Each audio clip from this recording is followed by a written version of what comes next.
कहानी की शुरुआत में हम समुद्र के बीचों बीच एक नाव को देखते हैं जिसमें एक परिवार मौजूद था जो कि काफ़ी खुश लग रहा था। वो अपने एक बच्चे का जिसका नाम बैन था उसका बर्थडे सेलिब्रेट करने के लिए वहाँ आए हुए थे।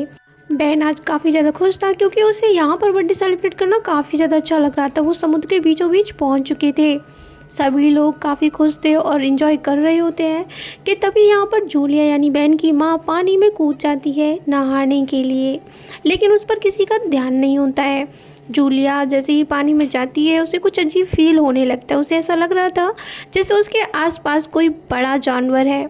बैन और टॉम वहाँ पर मछलियाँ पकड़ रहे होते हैं। जूलिया जब भी अंदर देखती है तो तभी अचानक से कोई उसे पानी के नीचे खींच लेता है जिससे उसका दम घुटने लगता है और वो बाहर निकलने की कोशिश करती है। वो जैसे तैसे खुद को बाहर निकालती है। वह उनको आवाज़ देती है लेकिन कोई भी यहाँ पर उसके पास नहीं सुन रहा था। इधर से नाव के सारे उपकरण खराब हो चुके थे। जूलिया ज़ोर ज़ोर से अभी भी उन लोगों को आवाज़ लगा रही थी। वह नाव से काफ़ी दूर चली गई थी। ऐसा लग रहा था जैसे समुद्र का पानी उसे खींचकर दूसरी तरफ ले जा रहा है।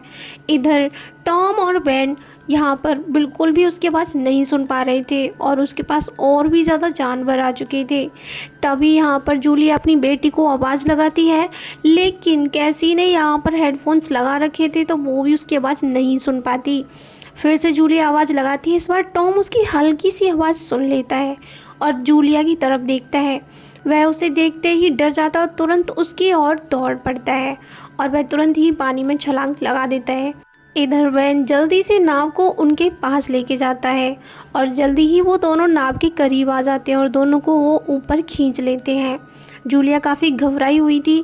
तभी यहाँ टॉम अपनी बेटी पे चिल्लाता है कि तुम अपनी माँ के साथ क्यों नहीं थी। बेचारी क्या करती, उसे पता ही नहीं था कि उसकी माँ पानी में कब कूद गई थी। अब काफ़ी रात हो चुकी होती है और सभी लोग बर्थडे एंजॉय कर रहे होते हैं और तब भी यहाँ कैसी अपने बॉयफ्रेंड से वीडियो कॉल पे बात करने लगती है। तभी वो उसे बताता है कि यहाँ पे न्यूज़ चल रही है कि कुछ बड़ा होने वाला है जिससे दुनिया ख़त्म भी हो सकती है। तभी कैसी को उसके बैकग्राउंड में दिखती है एक बड़ी सी लहर पानी की और वो बात उसे बताती है, लेकिन अचानक से नेटवर्क चला जाता है और कॉल कट हो जाती है। नीचे जाकर कैसी सबको ये बात बताती है।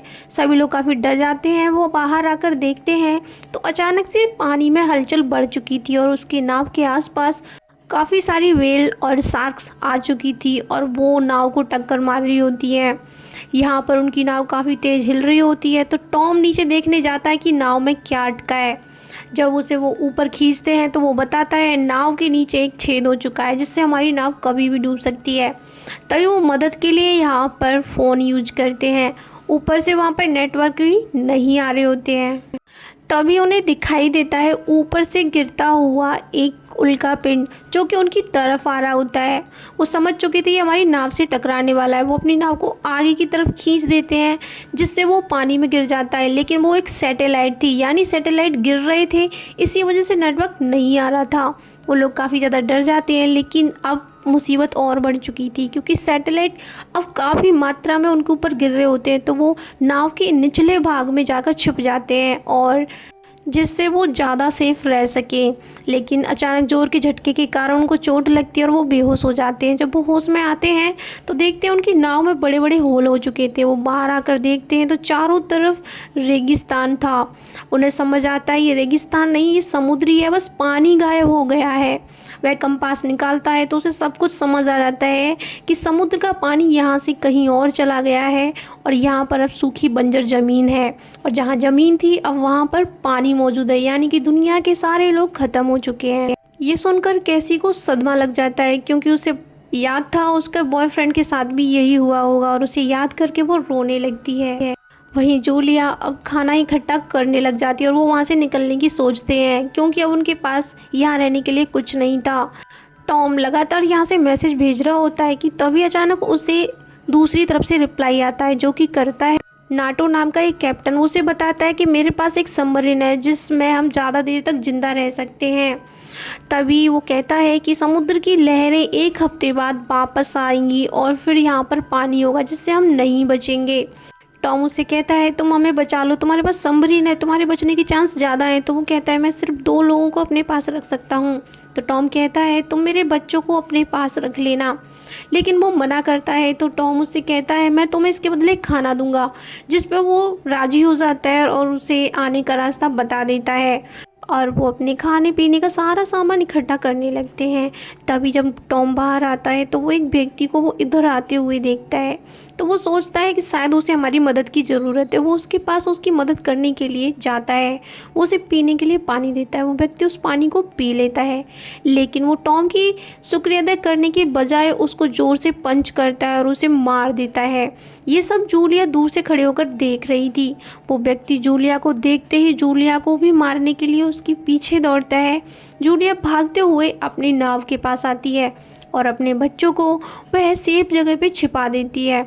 और तभी हम देखते हैं वो क्रिमिनल भी उनके पीछे पीछे नाव में आ जाते हैं और वो वहाँ पर रखे खाने को खाने लगता है। जूलिया नाव से बाहर निकल कर छुप जाती है, लेकिन उस क्रिमिनल का डॉग उस पर भौंकने लगता है, जिससे क्रिमिनल को पता चल जाता है कि जूलिया बाहर है। लेकिन जूलिया उस डॉग को वहाँ पर नाइफ से मार देती है। लेकिन डॉग के भौंकने से क्रिमिनल वहाँ आ गया था, लेकिन जूलिया नाव के पीछे छुपी हुई थी। जब क्रिमिनल डॉग को मरा हुआ देखता है तो उसको बहुत ज़्यादा गुस्सा आता है और वो नाव से बाहर आता है। लेकिन जूलिया एक नाव में बने हॉल से अंदर चली जाती है, लेकिन क्रिमिनल फिर भी उसे पकड़ लेता है और उसे मारने लगता है। जूलिया की बेटी कैसी जल्दी से वहाँ आती है और फ्लेयर गन उस क्रिमिनल के फेस पर चला देती है, जिससे वो घायल हो जाता है और उन्हें मौका मिल जाता है वहाँ से भागने के लिए। वो वहाँ से बाहर निकलते हैं, लेकिन फ्लेयर गन से पूरी नाव में आग लग चुकी थी। जब वो अपने पिता को मरा हुआ देखते हैं तो वो लोग काफ़ी ज़्यादा रोते हैं और थोड़ी ही देर बाद नाव में ब्लास्ट होता है, लेकिन क्रिमिनल उसके अंदर से जिंदा वापस लौटता है, जिसे देखकर वो लोग भागने लगते हैं। तभी वो एक पहाड़ के पीछे जाकर आराम कर रहे होते हैं। कैसी अपने भाई को पानी पीने के लिए देती है, लेकिन वो नहीं पीता क्योंकि वो खुद को अपने पिता की मौत का जिम्मेदार मान रहा था। जूलिया उसे समझाती है, लेकिन जब भी वहाँ पर क्रिमिनल आ जाता है और वो लोग उसे देखकर वहाँ से भागने लगते हैं। अब वो लोग भागते भागते काफ़ी दूर आ चुके थे और काफ़ी ज़्यादा थक भी गए थे। उनके पास पीने का पानी बिल्कुल नहीं बचा था, 2-4 बूंद था। वो यहाँ पर बैन को पिला देते हैं क्योंकि उसे बहुत ज़्यादा प्यास लग रही थी। कैसी काफ़ी दुखी हो जाती है और वो कहती है अब हम नहीं बचेंगे, लेकिन जूलिया उसे समझाती है कि हम बचेंगे, उम्मीद रखो। वो अपने बच्चों को यहाँ पर बस बचाना चाहती थी। इसके बाद वो लोग एक टूटे फूटे प्लेन के पास जाते हैं जो कभी पानी में डूब गया होगा। वो उसके अंदर जाकर कुछ पल शांति के बिताते हैं और जूलिया अपने परिवार की फ़ोटो देखती है। जब वो लोग अंदर आराम सो रहे होते हैं तभी अचानक से जूलिया को कुछ आवाज़ें सुनाई देती हैं। यहाँ पर वो देखती है वो क्रिमिनल उसके पास आ रहा है, तो वो वहाँ पर सोने का नाटक करती है। जैसे ही क्रिमिनल उसके करीब आता है तो पीछे से जाकर जूलिया उस पर अटैक कर देती है और वो क्रिमिनल को वहाँ पर मार मार के ख़त्म कर देती है, क्योंकि वो काफ़ी ज़्यादा परेशान हो चुकी थी। उसकी फैमिली ख़त्म होने वाली थी। इसके बाद वो आराम से चैन की नींद सोती है। दूसरे दिन जब वो लोग जागते हैं तो वो क्रिमिनल की बॉडी को देखते हैं जो जानवरों ने खा ली थी। तो वो समझ जाते हैं यहाँ रहना सेफ़ नहीं है और वो तुरंत ही वहाँ से निकल जाते हैं, क्योंकि उन्हें यहाँ पर उस कैप्टन के पास पहुँचना था जो कि सबमरीन में मौजूद था। वो दौड़ते दौड़ते एक जगह जा रहे होते हैं तो उन्हें प्यास लगती है और उन्हें पानी भी दिखता है, जहाँ पर बेन जाकर तुरंत उस पानी पे झपट पड़ता है और उसे पी लेता है। लेकिन जूलिया चिल्लाकर कहती है वो पानी जहरीला भी हो सकता है। थोड़ी देर बाद ही पता चलता है वो पानी जहरीला था, जिससे बेन की तबीयत खराब हो जाती है। थोड़ी दूर जाने पर वह टूटे फूटे सामान से एक शेल्टर बनाते हैं और उसके अंदर आराम करते हैं। वो रात वो वहीं बिताते हैं, लेकिन रात में उन्हें अचानक से आवाज़ आती है और पता चलता बहुत सारे क्रैब उनकी ओर बढ़ रहे हैं। तभी वो रात को ही वहाँ से भागने लगते हैं और उन्हें दिखाई देते हैं बड़े बड़े कंटेनर जहाँ पे लोग पहले से मौजूद होते हैं। वो उन कंटेनर की तरफ जाते हैं, लेकिन वो लोग दरवाज़ा बंद कर लेते, उन्हें अंदर नहीं आने देते। तो वो जैसे तैसे उन कंटेनरों के ऊपर चढ़ जाते हैं। वहीं क्रैब्स जूलिया की टांग को पकड़ लेता है, लेकिन वो जैसे तैसे करके ऊपर पहुंच जाती है। वहीं जो क्रैब्स होते हैं वो उन कंटेनर के अंदर चले जाते हैं और वहाँ पर मौजूद सभी लोगों को ख़त्म कर देते हैं, क्योंकि उनकी संख्या बहुत ज़्यादा होती है।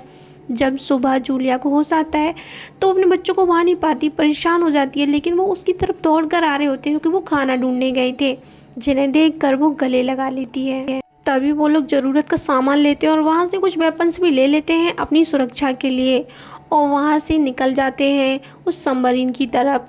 उधर नाटो ने कॉल करके बताता है कि वो जख्मी हो चुका है, उन पर भी क्रैब ने हमला किया था और अब वो उन्हें नहीं बचा पाएगा। लेकिन जूलिया रोकर कहती है प्लीज़ हमारी मदद करो। तभी वो फ्लेयर गन चलाकर अपनी लोकेशन बताता है, जिसे यहाँ पर बैन और जूलिया देख लेते हैं। अब उन्हें सबमरीन तक पहुँचना था और वो वहाँ से सबमरीन के लिए निकल जाते हैं। उन्हें एक चट्टान पार करनी थी जहाँ पर क्रैब्स भी हो सकते थे, लेकिन वो हार नहीं मानते। यहाँ कैसी कहती है कि अगर हम चले जाएंगे तो आपका क्या होगा। तो यहाँ जूलिया उसे समझाती है कि ये तो वहाँ जाकर ही डिसाइड करेंगे कि क्या करना है। अब वो लोग उस चट्टान को पार करने लगे थे, लेकिन तभी अचानक उनके ऊपर पत्थर गिरने लगते हैं, जो कि एक पत्थर आके जूलिया के ऊपर गिर जाता है और वो वहाँ से खड़ी नहीं हो पा रही थी। तो वो कैसी को वहाँ से भागने के लिए कहती है, बैन के साथ उसे कसम देती है। तो वो लोग भागकर उस सबमरीन के पास पहुँच जाते हैं, जहाँ पर उन्हें नाटो मिलता है। नाटो उससे कहता है कि मैं काफ़ी जख्मी हूँ, अगर मैं बाहर निकल भी गया तो भी मैं मर ही जाऊँगा। तो ये सुनकर कैसी तुरंत ही अपनी माँ की तरफ भागती है उसे बचाने के लिए। वहाँ पर क्रैब आ जाते हैं, जूलिया उनसे फाइट करती है, गन चलाती है, लेकिन उनकी मात्रा बहुत ज़्यादा थी। सही समय पर कैसी वहाँ पहुँच जाती है, जो कि जूलिया को उस चट्टान से बाहर निकाल लेती है और दोनों भागकर सबमरीन के पास आ जाते हैं और उस पर चढ़ जाते हैं। जैसे ही कैसी और जूलिया अंदर जाते हैं, क्रैब्स उन पे हमला करते हैं, लेकिन तभी अचानक समुद्र की एक बहुत बड़ी लहर वहाँ आती है, जिसे देखकर ये लोग डर चुके थे। लेकिन धीरे धीरे से वो उनके करीब आ जाती है और अचानक से सबमरीन से टकराती है, जो कि इतना ज़ोर से झटका होता है जिससे वो वहीं पर ही बेहोश हो जाते हैं। जब उन्हें होश आता है अगली सुबह, वो बाहर जाकर देखते हैं तो देखते हैं वह एक बड़े शहर के पास आ चुके थे, जहाँ पर टूटे फूटे घर और सब कुछ ख़त्म हो चुका था। और इसी के साथ ये मूवी यहीं पर ख़त्म हो जाती है।